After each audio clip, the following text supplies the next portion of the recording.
सातारा शाहू चौक येथे लोकशाहीर अण्णाभाऊ साठे यांच्या पूर्णाकृती पुतळ्याचे अनावरण केल्यानंतर पत्रकारांशी संवाद साधताना मुख्यमंत्री देवेंद्र फडणवीस यांनी भावना व्यक्त केल्या।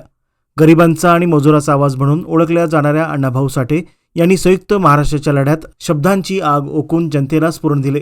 त्यांच्या पुतळ्याचे अनावरण करताना मला अतिशय आनंद होत आहे, असे ते म्हणाले। यावेळी मुख्यमंत्री फडणवीस यांनी ग्रामविकास मंत्री जयकुमार गोरे यांच्या कार्याचे विशेष कौतुक केले। एका वर्षात 5 लाख घरांची उभारणी करून जयकुमार गोरे यांनी देशात विक्रम केला आहे। त्यांच्या कार्याचा मला अभिमान वाटतो, असे गौरवोद्गार त्यांनी काढले। सैनिक स्कूल मैदानावर पार पडलेल्या प्रधानमंत्री आवास योजनेच्या कार्यक्रमाच्या पार्श्वभूमीवर त्यांनी ही प्रतिक्रिया दिली।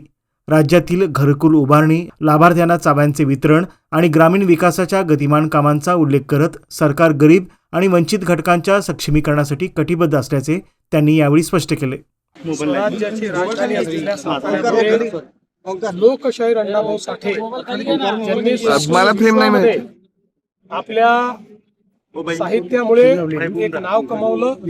गरिबाचा आवाज, मजुराचा आवाज म्हणून ज्यांना ओळखलं जातं, संयुक्त महाराष्ट्राच्या लढाईत ज्यांनी एक आग अशा प्रकारची उठली होती की त्यांनी अनेकांना स्फुरण मिळालं होतं।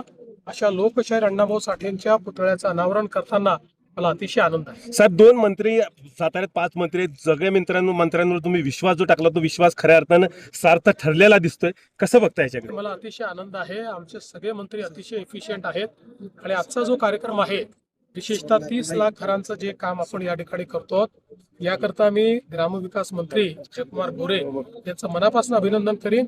रेकॉर्ड केला, एका वर्षात 5 लाख घरं देशामध्ये कोणी बांधलेले नाहीत, हा रेकॉर्ड